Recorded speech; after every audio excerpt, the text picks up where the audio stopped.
सो hey guys, अभी हमारा problem है प्रॉब्लम ए। बहुत ही वाहियात नाम रखे हैं आज के प्रॉब्लम्स के। Code forces round 1006। इतने बड़े नाम रखने की ज़रूरत भी नहीं थी। चलो ठीक है, हम आते हैं मेन मुद्दे पे। हमें बेसिकली तीन इंटीजर दिए हुए हैं, एन, के और पी।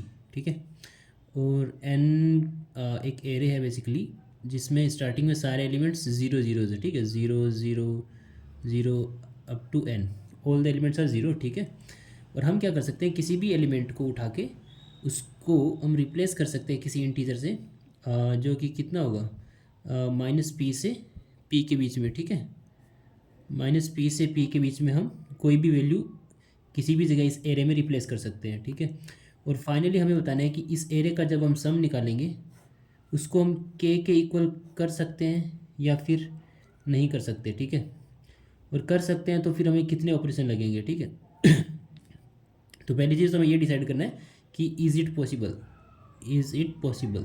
ठीक है,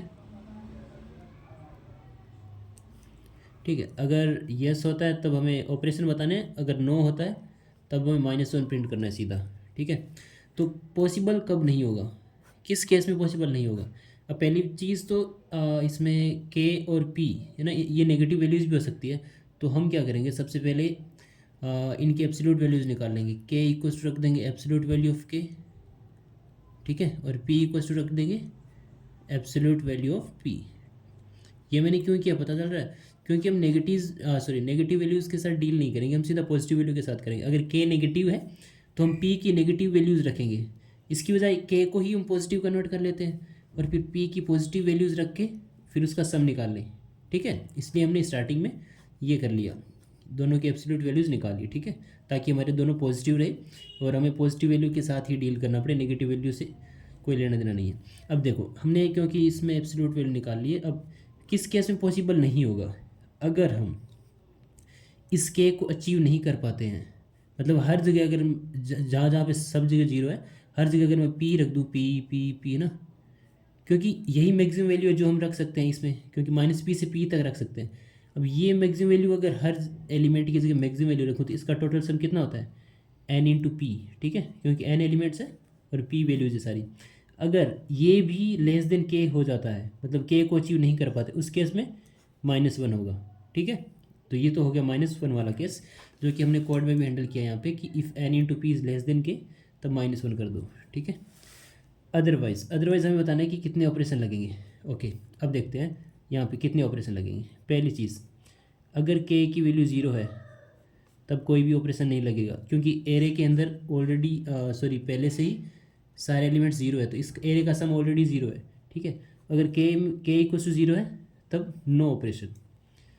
दूसरा केस, ठीक है, अगर हमारा p इज़ ग्रेटर देन और इक्वल टू के, p हमारा अगर k या k से बड़ा है तब क्या होगा, एक ही ऑपरेशन लगेगा। क्योंकि अगर p हमारा सपोज k की वैल्यू 10 है और p हमारा 15 है, तो हम किसी एक एलिमेंट पर हम क्या कर सकते हैं, -15 से 15 तक कोई भी वैल्यू रख सकते हैं, राइट।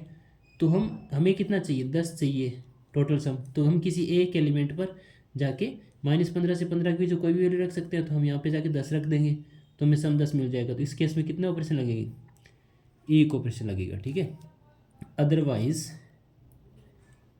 अदरवाइज हमें कितने ऑपरेशन लगेंगे, ceiling value of k divided by P.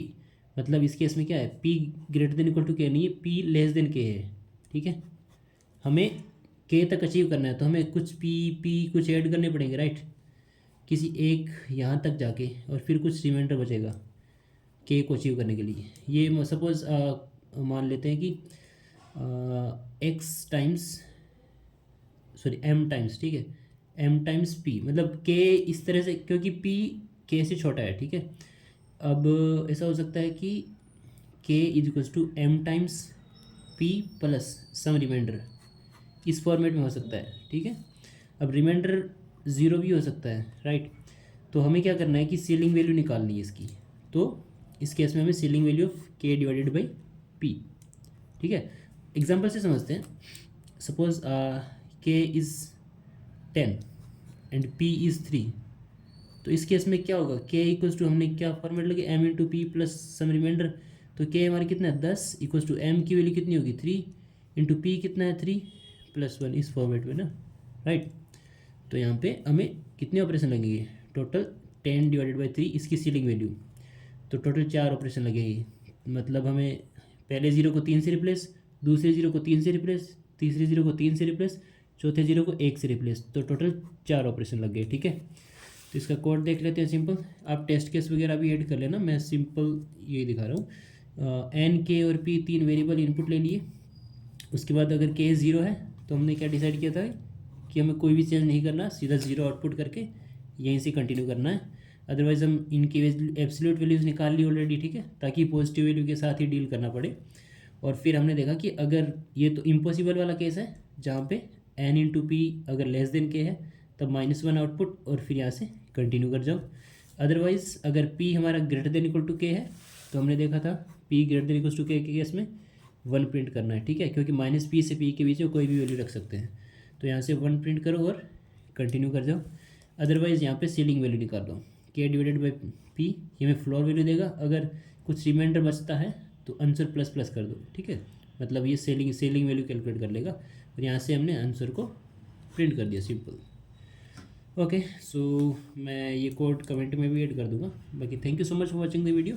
I hope आपको ये समझ में आया हो। बाकी थैंक यू।